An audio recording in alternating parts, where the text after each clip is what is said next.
Chapter 9, Wilbur's Boast. A spider's web is stronger than it looks. Although it's made of thin, delicate strands, the web is not easily broken. However, a web is torn every day by the insects that kick around in it, and a spider must rebuild it when it gets full of holes. Charlotte liked to do her weaving during the late afternoon, and Ferna liked to sit nearby and watch. One afternoon, she heard a most interesting conversation and witnessed a strange event. "You have awfully hairy legs, Charlotte," said Wilbur, as the spider busily worked at her task. "My legs are hairy for a good reason," replied Charlotte. "Furthermore, each leg of mine has 7 sections: the coxa, the trochanter, the femur, the patella, the tibia, the metatarsus, and the tarsus." Wilbur sat bolt upright. "You're kidding," he said. "No, I'm not either. Say those names again. I didn't catch them the first time." Coxa, trochanter, femur, patella, tibia, metatarsus, and tarsus. "Goodness," said Wilbur, looking down at his own chubby legs. "I don't think my legs have 7 sections." "Well," said Charlotte, "you and I lead different lives. You don't have to spin a web. That takes real leg work." "I could spin a web if I tried," said Wilbur, boasting. "I've just never tried." "Let's see you do it," said Charlotte. Fern chuckled softly, and her eyes grew wide with the love for the pig. "Okay," replied Wilbur. "You coach me, and I'll spin one. It must be a lot of fun to spin a web. How do I start?"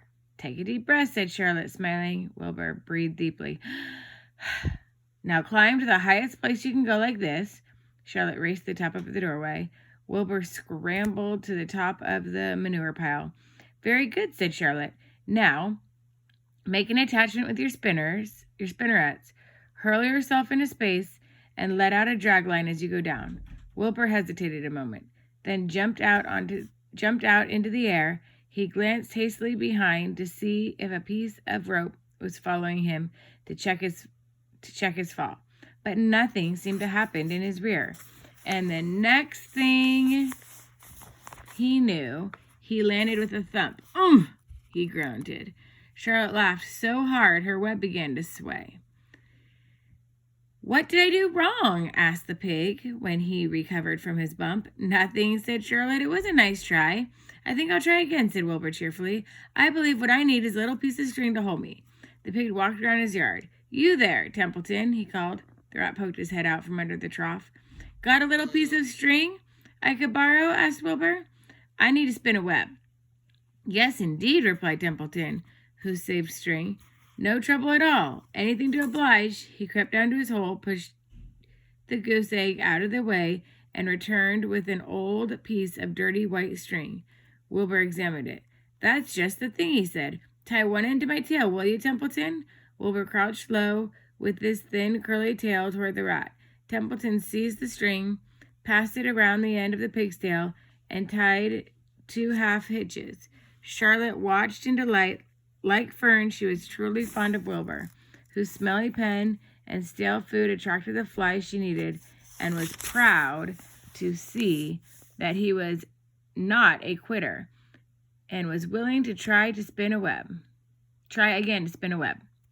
While the rat and the spider and the little girl watched, Wilbur climbed again to the top of the manure pile, full of energy and hope. "Everybody watch," he cried, and summoning all his strength, he threw himself into the air head first. The string trailed behind him, but as he neglected to fasten the other end to anything, it didn't really do any good, and Wilbur landed with a thud, crushed and hurt. Tears came to his eyes. Templeton grinned. Charlotte just sat quietly. After a bit, she spoke. "You can't spin a web, Wilbur. I advise you to put the idea out of your mind. You lack 2 things needed to spin a web." "What are they?" asked Wilbur sadly. "You lack a set of spinnerets, and you lack knowing how." But cheer up. You don't need a web. Zuckerman supplies you with 3 big meals a day. Why should you worry about trapping food? Wilbur sighed. You're ever so much clever and brighter than I am, Charlotte. I guess I was just trying to show off. Serves me right. Templeton untied his string and took it back to his home. Charlotte returned to her weaving. You needn't feel too badly, Wilbur, she said. Not many creatures can spin webs. Even men aren't as good at it as spiders. Although they think they're pretty good, and they'll try anything. Did you ever hear of the Queensboro Bridge? Wilbur shook his head. Is it a web? Sort of, replied Charlotte. But you know how long it took the men to build it? 8 whole years. My goodness, I would have starved to death waiting that long. I can make a web in a single evening. What do people catch in the Queensboro Bridge? Bugs? Asked Wilbur. No, said Charlotte. They don't catch anything. They just keep trotting back and forth across the bridge, thinking there's something better on the other side. If they'd hang head down at the top of the thing and wait quietly, maybe something good would come along. But no, with men it's rush, rush, rush every minute. I'm glad I'm a sedentary spider. What does sedentary means? Asked Wilbur. Means I sit still a good part of the time and don't go wandering all over creation. I know a good thing when I see it, and my web is a good thing. I stay put and wait for what comes. Gives me a chance to think. Well, I'm sort of sedentary myself, I guess, said the pig. I have to hang around here whether I want to or not. You know where I'd like to be this evening? Where? In a forest, looking for beech nuts and truffles and delectable roots, pushing leaves aside with my wonderful strong nose, searching and sniffing along the ground, smelling. You smell just the way you are, remarked a lamb who had just walked in. I can smell you from here. You're the smelliest creature in this place. Wilbur hung his head. His eyes grew wet with tears. Charlotte noticed his embarrassment and she spoke sharply to the lamb. Let Wilbur alone, she said. He has a perfect right to smell, considering his surroundings. You are no bundle of sweet peas yourself. Furthermore, you're interrupting a very pleasant conversation. What were we talking about, Wilbur, when we were so rudely interrupted? Oh, I don't remember, said Wilbur. It doesn't matter. It doesn't make a difference. Let's not talk anymore for a while, said Charlotte. I'm getting sleepy. You go ahead and finish fixing your web, and I'll just lie here and watch you. It's a lovely evening. Wilbur stretched out on his side. Twilight settled over Zuckerman's barn in a feeling of peace. Fern knew it was almost supper time, but she couldn't bear to leave. Swallows passed on silent wings, in and out of the doorways, bringing food to their young ones. From across the road, a bird sang, whirlpool, or whip-a-whirl, whip-a-whirl. Lurvy sat down under an apple tree and lit his pipe. The animal sniffed the familiar smell of the strong tobacco. Wilbur heard the thrill of the tree toad and the occasional slamming of the kitchen door. All these sounds made him feel comfortable and happy, for he loved life and loved being a part of the world on a summer evening. But as he lay there, he remembered what the old sheep had told him. The thought of death came to him and began to tremble with fear. Charlotte, he said softly. Yes, Wilbur? I don't want to die. Of course you don't, said Charlotte in a comforting voice. I just love it here in the barn, said Wilbur. I love everything about this place. Of course you do, said Charlotte. We all do. The goose appeared, followed by her 7 goslings. They thrust their little necks out and kept up a musical whistling, like a tiny troop of pipers. Wilbur listened to the sound with love in his heart. Charlotte, he said. Yes, said the spider. Were you serious when you promised you would keep them from killing me? I was never more serious in my life. I'm not going to let you die, Wilbur. How are you going to save me? Asked Wilbur with curiosity, whose curiosity was growing very strong at this point. Well, said Charlotte vaguely, I don't really know, but I'm working on a plan. That's wonderful, said Wilbur. How is the plan coming, Charlotte? Have you gotten very far with it? Is it coming along pretty well? Wilbur was trembling again, but Charlotte was cool and collected. Oh, it's coming along all right, she said lightly.